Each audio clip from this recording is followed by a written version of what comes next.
This is the Awkward Handshake, a podcast about networking, business, and what really happens in the room. We're unpacking the good, the bad, and the awkward so you can build better connections and get paid. Let's get into it. Who can give me money? How long until I get paid? Ooh, big questions. Big question.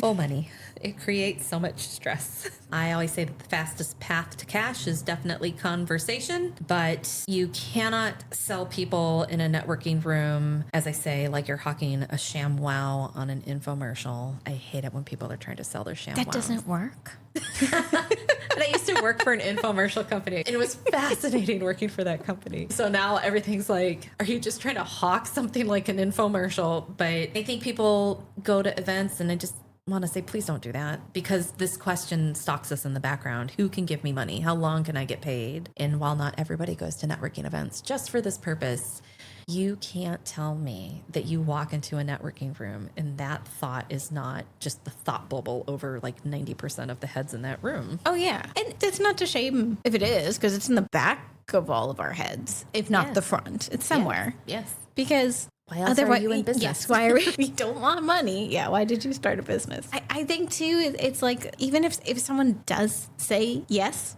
let's say you sham wowed them and they went, oh my God, that sounds great. Here's my card. Can we talk? Or if you did it in a more engaged and natural and authentic way, and somebody said yes, this sounds great. Let's talk. Yeah. Yes. I just want everybody to know, like, expect that to become a no the next time you meet. Mm-hmm. It happens a lot because those rooms, you get into a persona, a role. You want to be gracious. You want to be like, oh my God, this sounds so amazing. Or maybe you genuinely meant it. But once cards are on the table, once like money is involved, it's very quickly for those conversations that you thought were going to be like, oh, I hit it out of the ballpark with this. Oh my God, I'm going to get a 5-figure deal. Like, just because they said yes at a networking event, it does not mean like start looking at a cart to purchase, like don't look at new wardrobe items yet. Shattering my illusions. We were joking before as to like which one of us was going to be the more pessimistic one in these episodes. Like everyone hates me. I know. This isn't how it works. I'm so sorry. You have a magic number because you are definitely the more pragmatic of the two of us when it comes to this. But you have a magic number. How many conversations do you notice it takes before you get a discovery call? I've clocked it at about 3. So this is, I generally have to see somebody at a networking event twice. The first time we meet, maybe exchange cards. Somebody doesn't follow up. I'll see them again and they'll be like, oh yeah, let's do something. Mm-hmm. It typically is then, I don't quite have everything. Let's do a coffee chat. And then I will get on the call with you as a discovery call. And some people have much shorter, but I have found like I've not seen somebody go networking discovery call, like full in, like it's rare. It's rare. I don't know that I would say I've never seen it, but they definitely feel like the exceptions to the norm. I think they might have a very easy thing to sell. Yes. Like plug and play. Yeah. And like I don't want to throw like videographers, but I feel like people don't understand enough about videographers. They're like, I need a videographer. And you're like, wonderful. You breathe and you're a videographer. You're perfect. I think every videographer I know disagrees so hard with this right now. No, but from the client's view, it looks we don't like know that. the difference. So when you're watching other people, what you see is not always what the reality is for the service provider or the product seller. No. And generally, we have been to events where we have seen somebody walk out of it and go, I just made all these connections and I'm going to get 5 gigs out of this. And we're like, the first thought is like, God damn it. Yes. Why didn't I get that? But then we see them a week or 2 later and nothing has happened. Nothing has happened. And you're like, well, that's fine. Or we have seen people too who've come out and said that was the best networking event I've ever been to. And we were like, oh, you're like, have you been to many? Has it been a while? You're like, may I shit on your parade right now? I really think that a lot of the things that we talk about, you and I were like, oh no, we're going to sound like broken records. But I know. But I think it's so helpful when somebody's interested in this topic and they're tuning in with us to realize how much all of these elements repeat again and again across the entire picture of networking. And one of those things is really that getting paid still comes back to hot, warm, and cold leads, which I believe you talked about in the last episode. And I'm just going to copy you in this episode. And I would argue that that's actually not a networking problem when we're talking about this. But how soon do I get paid? It's a business development problem. And I'm wondering how many people show up in networking rooms and maybe don't realize that they're attempting to solve the wrong problem in the wrong space. That's one of my hot takes for this episode. Ooh. Okay. Tell me more. Well, so in the rest of my notes, I wrote down that I really feel like the benefit and value of networking is that you get to interface with enough people so that you can get a read on where the economy is at. Oh. Because we talk about this all the time. Yeah. We're like, collectively, we're like, oh, it's not just me. Like, all these other people are also having a slow season. How did we figure out that 2025 was slow and weird? Because we talked with so many people. And then there's other people who are like, well, doesn't everybody know that? And it's like, well, you know it because I told you, because I just went to like, how many events? 65 events. And now I have enough data. I can tell you, and everybody benefits by those of us who are, sharing that willingly. Yeah. I think that, if your goal is to get paid and you go to enough gatherings to talk to real life people and not just consume what really is biased social media commentary when people are talking about business on there, then I think you'll know if getting paid faster or slower is a reality for you right now, because every industry is also different. But I do think that overall, you and I notice that in general, we tend to experience economic factors in similar timelines, no matter your industry. And so you can get a pretty good read on the collective by simply existing in a socialized space. It's not a social club space, but a socialized space. So you've got to talk to people and laugh at bad dad jokes and whatever. Don't blink. Don't blink. Or don't make eye contact. Don't make eye contact. That's my favorite. We see people that we've seen a bunch of times and we're just like, don't make eye contact. Don't make eye contact. The door is not open right now to talk. I can't. One of my other really hot takes for this episode is that humans are not walking ATMs. So when we're talking about getting paid, I can always tell when somebody looks at me like I'm a cash cow. It really bugs me. Yeah. I think do you feel like that's more since you've had the physical space? No, it existed before then too.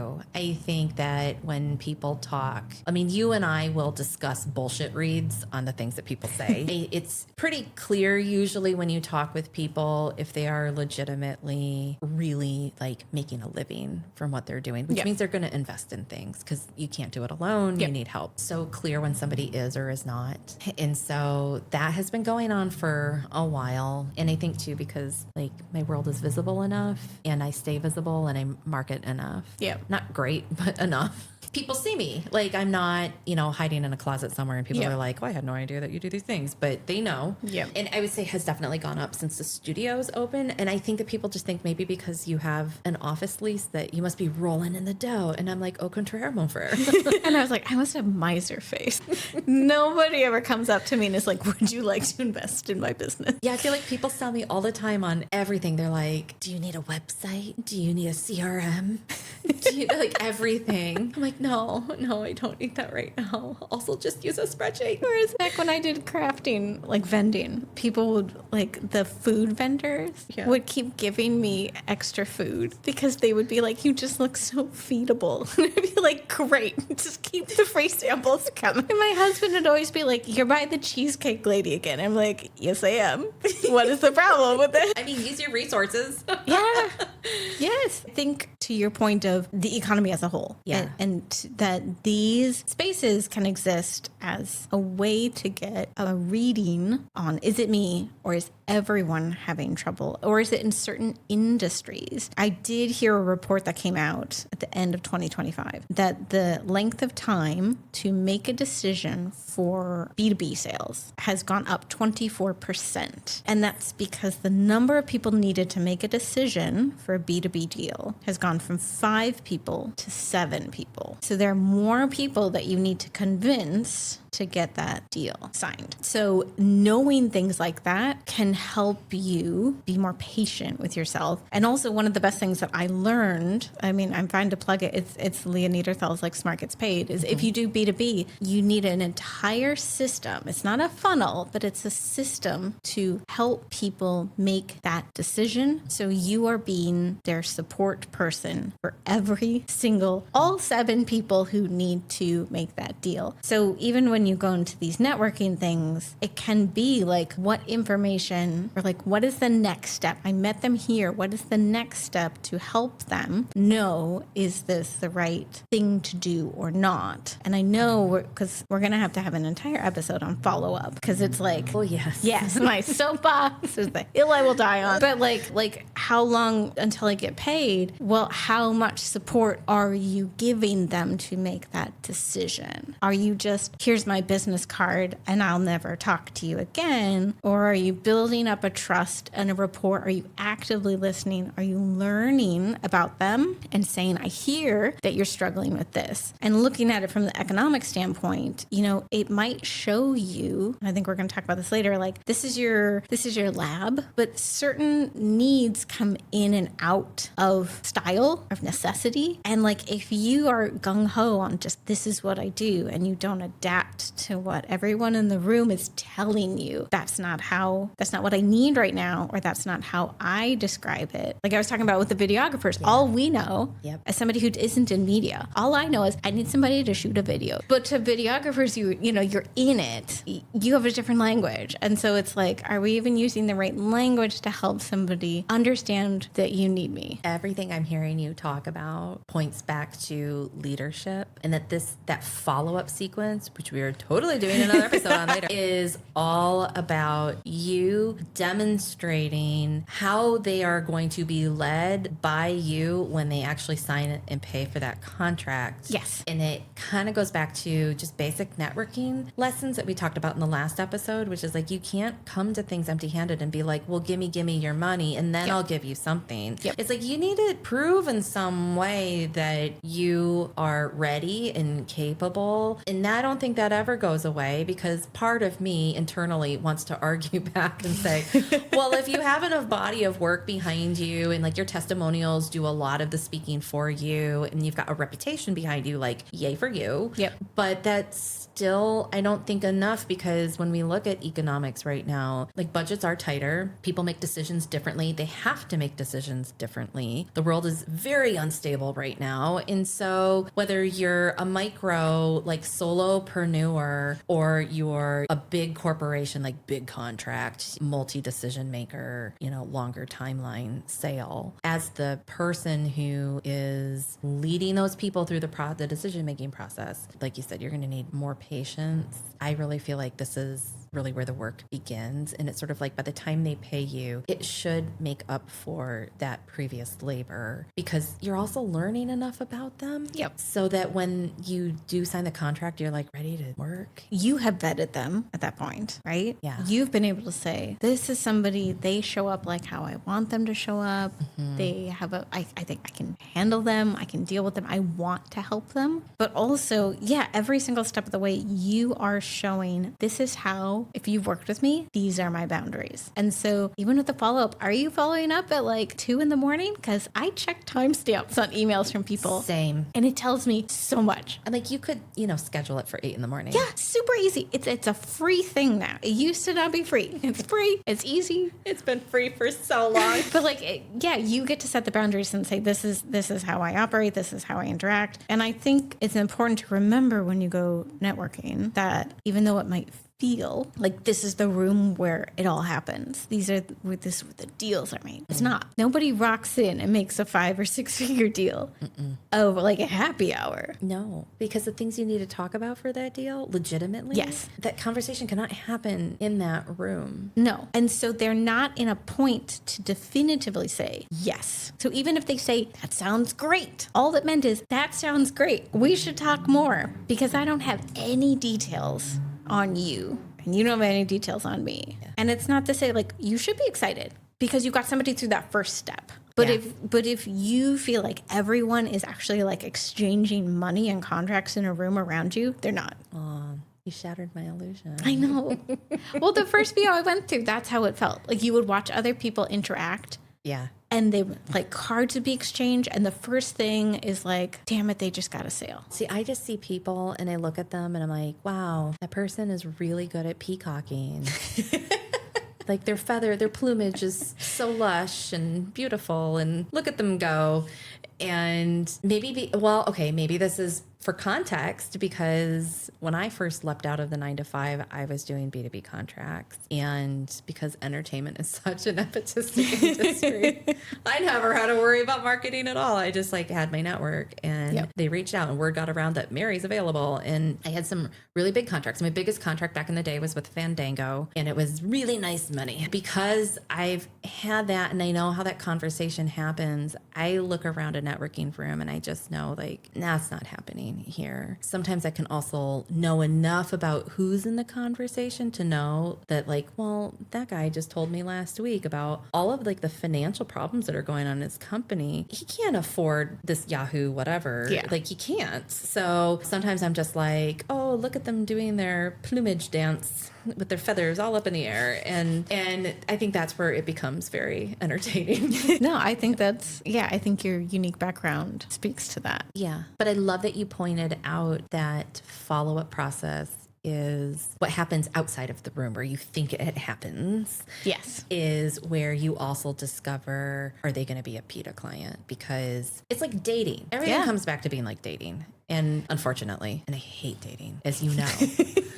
Bless you. You don't have to date, but I choose not to. The only dating I do is business dating, where it's like, are you a fit? Are you a fit? And really assessing, do I want to work with this person? Because you're not the only person who does whatever you do. I'm not the only person with the studio. I'm not the only person who produces podcasts. I'm not the only person who's a business coach, on and on and on. Like you could pick so many other people. But the reason why we might choose to work together is because we actually like each other. Yes. I think another thing that comes up more for me, you run into some of it, although more as trades. I get people who say, yes, I want to do something with you at a networking event. And then we get to a coffee date and it quickly becomes apparent they want spec work. And you're like, I did not set the boundary correctly. And that's on me. And I think you've had a few people kind of like, you get people who like kick the tires a little bit and are let me come out to your space and see it all. Maybe I'll think about it. And that's just par for the course. Like everyone will have it. But I think taking nothing seriously until a contract is signed. All I can think is the phrase, talk is cheap. Talk is good, but it's also cheap. This is why,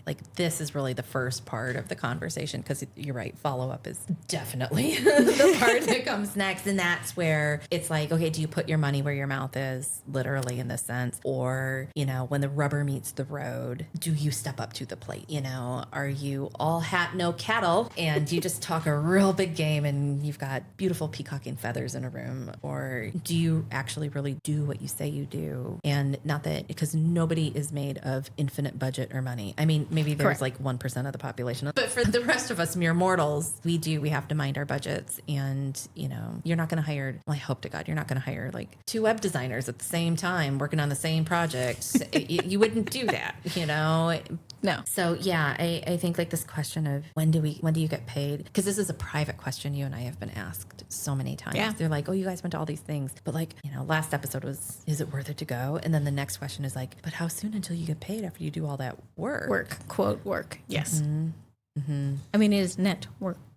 Oh my God, you know what? I never thought about that until you said it. I didn't either. That is so cheesy and I love it. It is in there. Yeah. I want merch now. I hope somebody out there is laughing at a really bad sense of humor. All right. The first thing that we really want to dive in deeper is separating out leads versus discovery versus sales, which is decompressing the pipeline so everything's not smushed together. Because when we were putting this together, we were like, maybe people need a little more honest clarity about real business process. Like we kind of smush everything down to compress it. And then you go to the networking event and you've got this like really high expectation of what's going to happen there. And it's like, no, literally, it's just, hello, do we vibe? And then there's a whole bunch more. Then a dance comes later. Yeah. Mm-hmm. I really think people mix this up all the time. I've been business coaching since forever, it feels like. I really think that, you have to think that not everyone you meet is about becoming a paid client. And when you walk into the room and you decompress that timeline and you're like, I'm going to come in here, to your point in the last episode, like, why are you going to this event? Thinking like, do you go into your events always thinking, I need to get paid, I need to get paid, I need to get paid? Or are you looking for good collaborators or good referral partners? You and I have walked into rooms before where we're like, we know we're probably going to get better referral partners out of that room than actual client leads. You're just not going to get paid right away. Like there's such a, we could have a whole other episode on how to get paid fast that can come through networking, but is not, the sale doesn't happen in the room where you network. Correct. Right. And it's oddly enough the step nobody wants to do, the faster way. I know. And it's the step I do first. You need to have conversations with people. And networking is where you get to practice those conversations. So that when you're in a conversation that matters, the networking that you did, the work that you did pays off. Yeah. And I think, we said it in the last episode, like having the bingo card, which now I think we have to make. I think so too. Of like a wide variety. Like, honestly, I don't even go in with an agenda because I'm like, what goodies, like what, like it's like a mixed bag of rocks and you're like, what rocks did I get in my in my collection? Or maybe more like Labubu's, like when you like open the box and you're like, oh my God, I got one of these. You like walk in and you're like, okay, who's going to be the weirdest one here? And can I find them? If you can go in with that broader scope and just listen to what are they actually saying they want help with? What are the hints that they drop? And I think for me, this might be like some is like childhood and some is being a writer, but like the words that people use show you their worldview, and also they drop hints all the time as to like, what is the state of their business? What are their priorities? What do they scoff at? What are they seem most interested in? And you can kind of begin to construct this little puzzle piece, of like, this might be a person. This could go somewhere. Or to me, I'm also always like, who can I, like you said, what are you bringing? Who can I connect them to? I might have nothing to do with this person, but they seem really cool and they need X. And I know somebody who does X. I will send them together and karma will come back. Well, karma does come back. Karma does come back. I mean, it's a funny thing. Good people, no other good people. Yes. And you help somebody with a connection, which you and I love to do. And how many times do those people come back later and they're like, I just met this cool person and they have to meet you. Yep. And sometimes we've never met these people in real life if it's virtual. No. You're going to talk with somebody tomorrow that I met through a virtual event. She connected me and now us by default. You're about to meet her when she's back in town, a person who is friends with this person who lives locally. I mean, like, it's this crazy story. And it's such good connections and it expands a quality network because you did those things. But I love what you said about like listening to their cues, because it hammers home like two super important points from my view. The first being, stop making it all about you. Like, God forbid you actually listen to the person in front of you. It reminds me of my stand-up days where you would go for your 5-minute open mic. And like, if you could make a room of nervous comics at a 5-minute open mic laugh at your jokes, you have like won the lotto. That is a winning piece.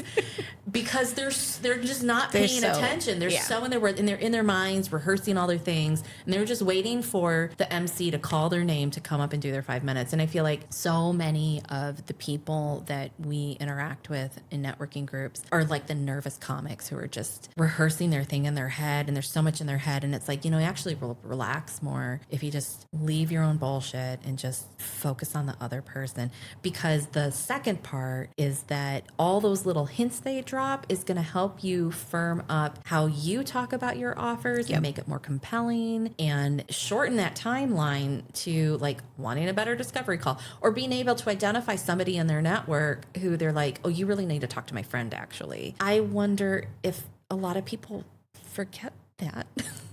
Yeah, I heard a statistic for active listening. And it said that in general, like on sales calls, people that like the client will feel the most like you are the perfect fit for me if you let the client do 80% of the talking. Yeah. You don't even need to say anything and they will just be like, oh, we had such a great conversation. And it's because nobody else listens to them. No, in being able to let silence land and not have to jump in and fill it right away. Because in business, I don't know where this comes from. Maybe our desperation. We're just like, and then I'll tell you more. Yep. It's like selling your sham wow. And you're like, but wait, in the next 30 seconds, I will also sell you a set of Jitsu knives. Because I didn't respond right away with like, oh my God, that's perfect. Here's my card. And you're like, but I also do this. And you're like, let me sweeten the deal. Right now. Oh God. And then you never, that's not really a great human interaction. But B, you just don't get a chance to really hear them. People need a minute to think. Not everybody's fast on their feet. They're just not. And also you meet people at all kinds of moments. If it's an after hours event, guarantee you, I am tired. I have long days. And if I've been in this studio all day and I've been recording and I've been coaching people on the mic and on the camera and like processing files and holding space,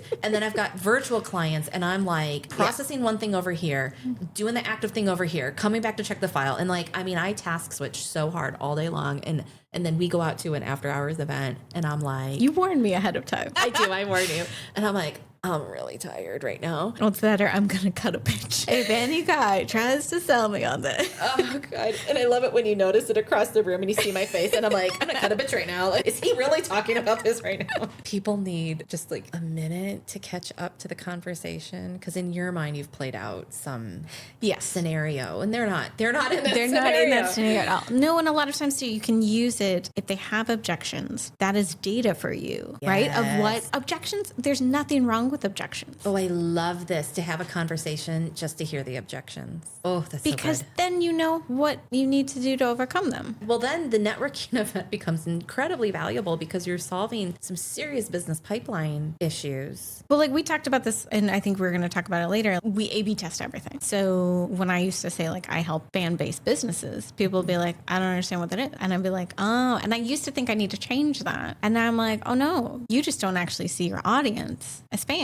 So you're not ready, because somebody with the right work, the right mindset would be like, yes, I do have a fan-based business and I need you, or I want one because I also want to be like a K-pop band. You know, like I want adoring fans. Another thing is like, you know, when you can go into a room with either broad list a bingo card, and almost say also like there used to be this thing of like, do you want high expectations and then be disappointed, or do you want no expectations and be excited by what comes out? I would say, you know, like just by having that kind of broader thing, you're a little less disappointed because you were open to, it's not, I need to land 3 gigs tonight so I can pay my rent. That's a terrible way to go into it. The business coach in me is cringing right now. Yes. I'm like, have I gone into one like that? Absolutely. Yes. Is it, did anything happen? No. I went home and I cried. We've all done it because you misplace the intention where it needs to be. But it's like, if I need to land 3 clients right now, if I have the capacity to go to that networking event, go. But where those clients are going to come from is going to be from... They're going to be a cold lead.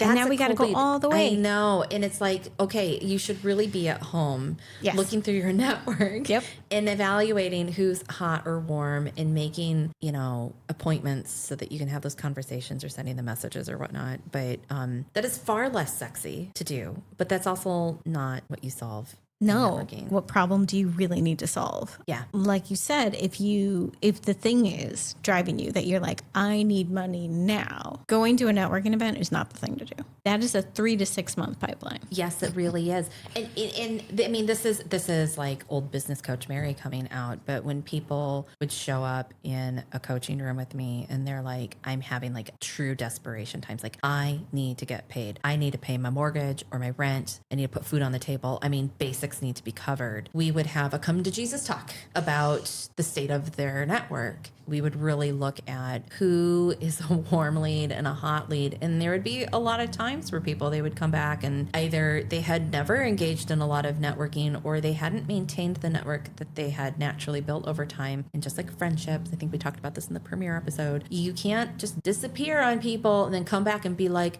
do you want to buy my ShamWow? They're just not interested. That's just not how that works. And I see this especially with people who are pivoting and they have kept everything in a vacuum and they have not told anybody about anything because it's very vulnerable. And then they're like, well, shit, I need to get paid. Push comes to shove, and here we are having a reality check. And, those are usually the points where I'm like, you need to go get a bridge job, a JOB job to cover your bills while you shore all of this up. The very first thing is like network, so that you can get back into being top of mind for people and visible. And social media is fine, but unless you set up the business model to be based out of social leads, which most people do not do, do not want to do, and also like the viability of that has just decreased so significantly in the last few years that it's really not where the good money comes from. It will give people proof of life that you exist, which you do need too. But it's not like instant conversions or anything. And to convert those people costs a lot of money to do that. So yeah, I just feel like you need good relationships first, period. Always. This question of, but when do I get paid, can bring up this question of like, well, do you have a network? In a current one, and is anybody in there even warm or hot? This comes up a lot, so much, and no one wants to. It's the hardest question to answer in the sense that it's embarrassing. It's hard to admit to yourself. Yes, of course it is. Of course it's hard to admit to yourself. It's a really sucky thing to be like, well, shit. Yeah, because you can open your LinkedIn and you can go, I have 500 plus connections. Look at me go. But if you actually emailed or even DM'd that person, would they respond? And if that's your benchmarker, which that's kind of the bar on the floor, and you're like, maybe 10% would. That shows you the actual size of the network. And that's then maybe a lukewarm lead, right? That they have responded and said, hey, I do remember you. Or, oh, yeah, I think I remember you. I think when we're just talking about like reconnect, like if you need money now and you need to reconnect to the base, I think the question is, what does that look like? Because I can hear people saying, I posted it on LinkedIn to everyone. Posting is not networking. What? That needs to be on a hat. Posting, you mean I have to do more? Not =, networking. Yeah, and it's not more. It's actually more efficient to not default to posting, but because it's so passive, to actually reaching out and having to develop your social skills. And to communicate coherently with people. Like, I don't know that everyone recognizes how much these frankly less sexy things, because you're not peacocking on a feed that can be looked at later, that these less peacocky things are actually, the true money maker, and also the trust building skill that you need to have with your potential client or with your referral partners. You and I have both been asked by so many people in the last year, can we like hawk their, offer? And I love me a good affiliate link, and I will always share whenever I can. Yeah. But my audience isn't warm to your offer. No. So just because I share it with people doesn't mean you're going to get a sale. I'm also, frankly, really busy during the day with paid work, that I'm not going to go through my list and do the lead work for you of like, I wonder who will bite on this first, because the affiliate sale for that is just not enough. Yeah. And it's like, I can like help bring you some visibility or whatnot. Like, that's always exciting to help. But I think sometimes we think that asking people to do things, it just doesn't work. I would love it if it worked for me too. I'm telling you, I would love it. And I still say to other people, I'm like, people are like, how can I help you? I'm like, well, if anybody needs a studio, but I'm also like, I don't expect that person to find me the leads that I need. Those relationships are something that I have to forge. Now, they can introduce me to somebody because they're like, Mary, I know somebody who was just asking the other day, and I'm like, great, I will totally talk to them. But to just be like, who has a thing? You should just buy her thing. It just doesn't work that way. I knew it was going to come up eventually, and because it's the book that I will promote nonstop on this podcast. But promote it. I know. This poor woman. Because it's so hard. Like, you have to, no library has it in the US. I think she's British. But there's a book called Reach Out by Molly Beck. It is like, whenever anybody's like, I need to build a network, I want to get into networking, it's the one I recommend. It was recommended to me. And it systematizes how to reach out to people, but it also shows you how to reconnect with your past network. Yeah. Or your kind of dead network. It's not just an email that says, hi, this is what I'm doing. I need this from you. Do you know somebody who wants this? Imagine that you are going to a dinner party and you bring a bottle of wine or you bring a gift. Even though that person is holding the dinner party in their house, when somebody shows up with a gift, the first thing you do is try to find another gift to give to them because you're like, oh my God, oh, okay. Like patting down your pockets. Like, what's in my purse? What can I give you? Would you like the painting on my wall? You know, like it's just human nature to want to reciprocate. And so in the book, it kind of talks about that you have these two favors, two gifts that you give. So the first might be a compliment. So it shows that did you even look at what your contact has been up to? So did you go on LinkedIn and you're like, oh my God, I saw that you just got that promotion. I saw this post. I read it. It was really good. Congratulations on that. Or like, did you spend any time seeing where they are in their life? And then sometimes that's enough. And then you can be like, I wanted to let you know, here's where I am now. You know, this is what I'm trying to do. That is so powerful because I've had people in the past who were like, oh, Mary, I saw that you were doing whatever. And I'm like, oh my goodness, like, thank you for noticing. It's a huge gift. What's happening now is fascinating because I haven't had the keys to this super long. So things are still kind of ramping up at least at the time of the recording. A year from now, not so much, but like, but at the moment, I've still got people who I can tell haven't paid attention to one thing. And I'm like, I have posted so much and sent out emails. And like, you kind of have to be living under a rock right now if you orbit my world in any way, shape, or form and not recognize that something shifted in Mary's world. And they'll be like asking me about tarot readings. I still do them. I have the private subscription podcast, but it's such a small part of the world. I think one of the things that was fascinating in the fourth quarter is somebody reached out to me. I don't even know if I told you about this. And because at the time I was just like, and I'm parking that way off the back burner because she was like, oh, how's your mastermind still going? And I was like, looks at watch.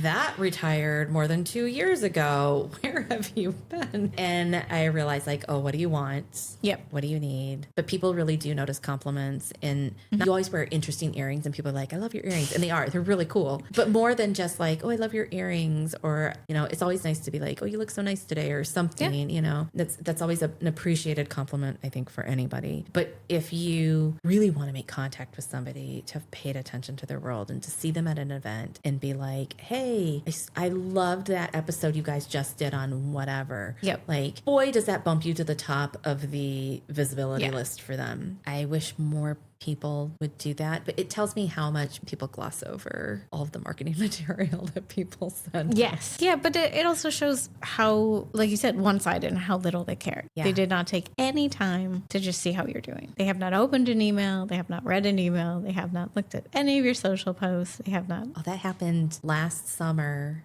with that event that I collaborated on during Pride Month. Mm-hmm. And I got this DM from somebody after all of the like post-event reels went out. And it was like, look at what we did. And she was like, oh my God, how did I miss this? And I wrote back and I said, well, I sent like a lot of email. You're like, I don't know. How did you? I don't know how else to. And I said, and I posted about it a lot. Like it's been all over social. Like, I don't know how else to tell you. And she came back like a couple hours later and she dug through her email and she was like, oh my God, you sent me like a lot of emails. And she was like, I really need to pay attention to my emails more. And I was like, probably. You know, I think it kind of goes back to some of this theme that's starting to show up in our episodes as we record them, which is like, you've just got to stop making everything about you all the time. Like if you need something from other people, you have to be thinking about where are other people at right now? What are they doing right now? Like if I skim through everybody's email newsletters and I can tell when somebody's going through a hard time or having a really great season. And if they're having a really hard time, maybe they do something really cool and I kind of need something from them. And I'm like, hey, so you want to help me with whatever? And like their last newsletter was about grief and how they lost a parent and whatever. I'm like, talk about bad timing. Yeah. And I think that skill could make such a big comeback this year. Maybe that's the hill we die on. Yeah. Caring. Oh, what a concept. Newsflash. Tonight's broadcast at 6 p.m. Being a nice person is all you need. But also, right, didn't we learn that caring is sharing? Yes. And you're sharing your network and referrals and if you show you care. Mm-hmm. I don't know why people hoard their networks. I don't either. I'm like, everybody benefits when you introduce good people to other good people. It's not like you were going to make any money off of it. Like, oh no, you can only talk, like, where's my $5? And then I'll send it. I mean, we can make some money if we did that, but no, but if you're making like a referral, was that last year when I got the introduction to this like pretty big business coach dude down in Arizona, and and he kept trying to mine me for info, and finally I put down like the line because I was not busy when he got introduced to me, and then I got real busy because he wouldn't commit to a package, and it was very extractive, and I was over it. And then he asked for a referral to someone like me, and so I said, sure. Basically, to do the job you turned down. And I said, I can totally give you a referral. Here's my referral fee, and it was the standard industry percentage rate for making those kinds of business referrals for what he needed. And then his channel just like went silent. So in that sense, you can make money off of a networking contact. Well, I think that's different because he literally was saying like, well, I need to replace you. Who do you know who could replace you? Instead of you being like, you two should have a cute little meet cute, you know, and like collaborate together. Yeah, that was wild. But we have met people, male and female, who will gatekeep their community, their network. Oh, completely. I think it's a power thing. Yeah, it is. Oh, it's also insecurity. It's scarcity mindset. Oh, yeah. But you weren't going to, if you do share them, generally that person, like we said earlier, will come back and be like, oh, I actually know somebody, or that was so nice. I was able to do X. Yeah. I'm going to keep you in mind because you connected me to that person. Yeah. You weren't going to get money from that person anyway, 9 times out of 10. I was just thinking of like all the times when people get visibly upset that you know somebody that they know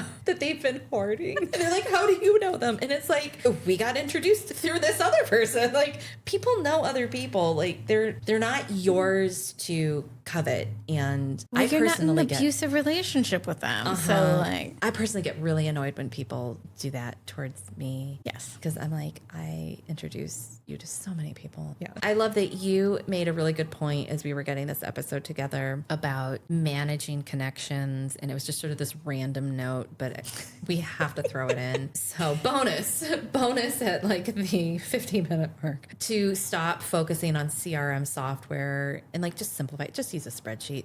Honestly, I don't think anybody has enough contacts or they are going through such a pipeline development that they need to busy themselves with setting up a CRM. I think it's an avoidance technique of doing the actual work of having like busy work, a meaningful conversation. Yeah. It makes you feel like you're doing things, but you're not. Yeah. No, I mean, like, because everybody, this is like what it seems I am known for is the follow-up queen. You are the follow-up queen. My God. I love it. But it's just a Notion board. It is all the contact info I need. It tells me how I met them, who connected me so that I can remember. And then I have date classifications. So like, when did I send the email and what is the follow-up date? And then it's simply filtered by that and on a certain day of the week. And it's all in that book, Reach Out. Certain day of the week, you go in and you follow up and you follow up. And you don't have to be as tenacious as I am. I tend to be like, if I want it, I'm going to go get it. I will not let you. But it comes from wholesale. Like wholesale, I would hound shops for over 2 years. That makes sense. Every 3 months. Yeah. Because with that, they just weren't ready because they maybe needed to, they can't sell too many in the same category. So you kind of had to wait for somebody to cycle out and then you can be top of mind to come in. And that was what they'd say. It's like, we just don't have shelf space. Right. You're on the list, but you need to keep coming up in their feed. So for certain things, like, you know, that is a tactic. We've talked a lot about making money and also not making money, thinking about it as who can we collaborate with? Who can we become friends with? You know, and you helped me with this, that coming into a room desperate drives people. They can smell it. They know. Oh, people can smell desperation. Yes. Yeah. I think this can be a great exercise to do when you're learning to get out of your own head so much, not make it about you so much. Yeah. Is to purposely go to an event and be like, I have no objective by being here. I am going to listen to Mary and Megan and pretend that I am drinking the proverbial gossipy tea and like, what are people actually doing and saying, and just noticing, paying attention, like, how do I feel when I am interacting with this person, so that you can check yourself with like where your own anxieties begin and end, and then you can clock what's going on with them. Because I think sometimes you can mistake what you're feeling as, oh, they were acting this way towards me, and actually they weren't. And you can start noticing how many people come into the room desperate. Yeah. And you can smell it on them, and you walk away without being able to do that analysis or as quickly. You walk away from the interaction thinking like, well, they were kind of weird, or I just didn't like them, or that event was bad. Maybe it just, you ended up talking with all the desperate people and you didn't realize it. And that one event we went to. Oh, The one event. just one? Well, the one that specifically, it was for a certain type of industry, but no one holding a 9-to-5 in that industry was present. It was only contractors looking to work with those people. So it was all sharks. They were all looking for work. All looking for work. And as you went around and introduced another person and another person and then looked around, you realized, oh, you are all contractors looking for the client who none of them showed up to this event. Yeah. And probably because funding was good, because it was for nonprofits. So it was like, they have no money. They are overworked. Their whole business isn't like, everything's in crisis. They're not coming out to a happy hour right now. But all of us did. And the people who were desperate were really, you could see how quickly they circled the room trying to find the people who weren't there. Yes. And well, I think this is in like a different episode, not this episode, but it really highlights that the decision makers that all those people wanted to meet are never going to be at that event. Nope. Never, ever, ever. Nope. They are too high up the food chain to go to an after hours happy hour event where you're just supposed to chit chat and meet people, because they don't have that need. No. Or they're going to send a staff member to go do it instead. And that these decision makers or executives that we want to meet are frequently, they're busy. And at the end of the day, going to an event that they genuinely don't need to go to. No, there's no reason. Is not on the day's agenda. I think that a lot of those people we met, those contractors at that nonprofit networking event, could have gotten a lot out of the event if they had approached it with, who here has expansive networks where we can be mutually beneficial to each other? And there was like nobody who did that. And it was frankly, like, it was really disappointing. We met really nice people. They were really cool people, loved them. Some of them really great, but the people who had any kind of clout in the room, you know, to like wave one of my peacock feathers around, I already knew them. So it wasn't, you know, that wasn't new. And that relationship is forged in other places that have absolutely nothing to do with nonprofits or contract work. Because the way that my ADHD brain works is that you've got a room full of contractors. Yes. Why would you not be like, why would the videographer not be like, oh, the fundraising strategist, I should meet them because they will need to bring me in to the projects that they get. Or the copywriter should be going to the website designers and being like, hey, you will need to bring me in for the job. Yeah. But nobody thinks like that. So I think instead of desperation, you know, coming in with that, I think one way that people can go in instead is like, what does the successful version of you go into a networking event like? Because that person makes very different decisions. Love this so much. I learned it from a sales coach, and she's like, this is how I started to make better decisions, is that the version of me that makes 100K or 200K or whatever your goal is, they show up, they make different decisions. They have a full funnel,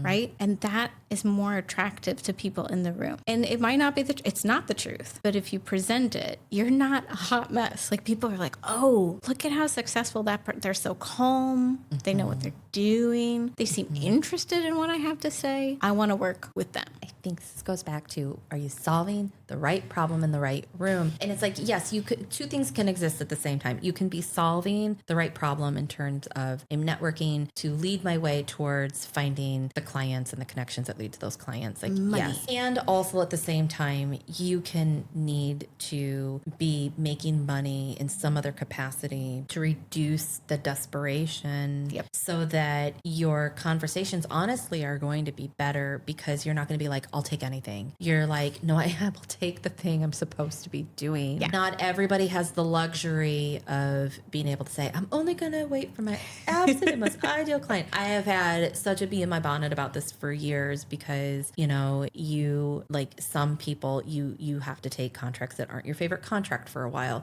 Yep. But it's a both and like if the idea of having to do the not ideal contract and at the same time continue to hustle your buns to find the right people for the contract that is the most ideal for you, if doing both of those things at the same time wears you out in reality, and even just especially if you're just thinking about it, like, boo, do I have news for you? I don't know that entrepreneurship is the thing for you, because that's what you're doing all the time in entrepreneurship, is not always taking like contracts that aren't ideal for you, but like it's never going to be perfect. No. So if you can't do two things at the same time, heaven forbid three, you're looking at a W-2 JOB job, which is I show up to this very expected thing and they pay me every 2 weeks, and it's that security and that feeling, and that is the thing that I think networking can be a really big leading indicator for an individual, because it is such a necessary thing for business. Yep. And you don't have to do it the same way everybody else does, as we have discovered, but you do have to do it. Yeah, and I think if you can go into each of the events seeing it as a science lab, like, you know, every space is different, all the people are different. So like, what are the economic conditions that are affecting people right now? Who's in the room? What kind of industries are here? Are they up? Are they down? How much income are people making? You can tell quite a bit by clothing, accessories, the language that they use. But like, it's all a science experiment. Like, how do I get the people to yes? How do I get their contact info? What's the follow-up like? But like, I think just taking all the pressure off, and we've both been in places where there is extreme pressure, because we both have had times in our lives where, you know, it is all on us. And it is not fun. No, it's a very scary place. It's a very scary place. But that is the time to go to the existing network, and shore that up, because that's the fastest way. But you're going to have to care for people, and you're going to have to write some emails, and you may have to get on the phone. Well, I would argue in this day and age, you have to get on the phone at this point. And the email is just the, can we have a phone call? Exactly. You know, it is. Can we have a coffee date? Like, it's been too long. I think the hardest thing, because I know, intuitively, I know somebody is listening to this and they're like, oh my God, they're like, my network is dead. Yeah. I have a dead on arrival network. And it's like, okay, you have a dead on arrival network. And that's where you have to start making some really critical decisions. And if you are not fortunate enough to have any kind of dual income that can back you up in the meantime, then you have to find something that will pay for your bills temporarily until you rebuild that network. And then it's the motto after that is never again will I let my network die, because so many people come into it with like, well, I need it now and it's really hot, and then it's done, and then they drop off and they leave, and then there's always a cycle to things, and then the clients leave, and then they're like, oh no, I don't have anybody else and the people used to That's talk like to. You saw my last business die.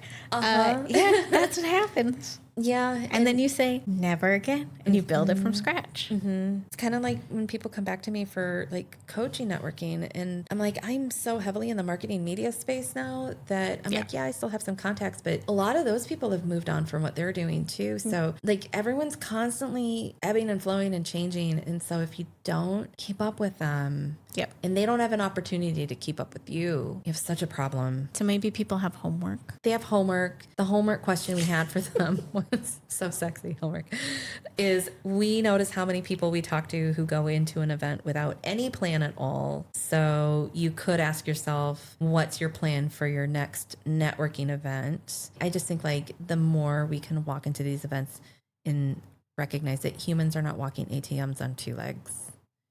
Because that term was literally used 10 years ago in the online entrepreneurial industry. And they were they're like, well, if you set up your passive income, people are just, it's your email list is an ATM. And I'm like, no, that's no. And I feel like that toxicity has seeped into just the wider business community. Yeah. And you and I notice it when we walk into rooms. Yeah. We love the people who don't treat us like ATMs. Have you noticed that? Yeah. You know, but yeah, I love that you treat everything as a science lab. I think that is such a great way to look at it, to keep the curiosity alive and to make it more fun. It's my number one value. Thank God. Because Mary's a very optimistic person until she's not.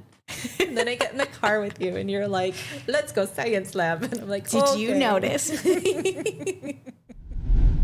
That's it for today's episode of the Awkward Handshake. We record at Sasquatch Media Grounds in Vancouver, Washington. I'm Megan, co-founder of FatCap Design and creator of PDX Spellbound. And I'm Mary, founder of Sasquatch Media Grounds and Sensible Woo. You'll find links to everything we mentioned, guests, resources, and ways to connect with us in the show notes on your favorite podcast platform. That's also where you'll get updates on where we're headed next and when we're inviting listeners like you to join us for guided networking in person and online. Don't be passive. Click the links, pick better rooms. We'll see you there.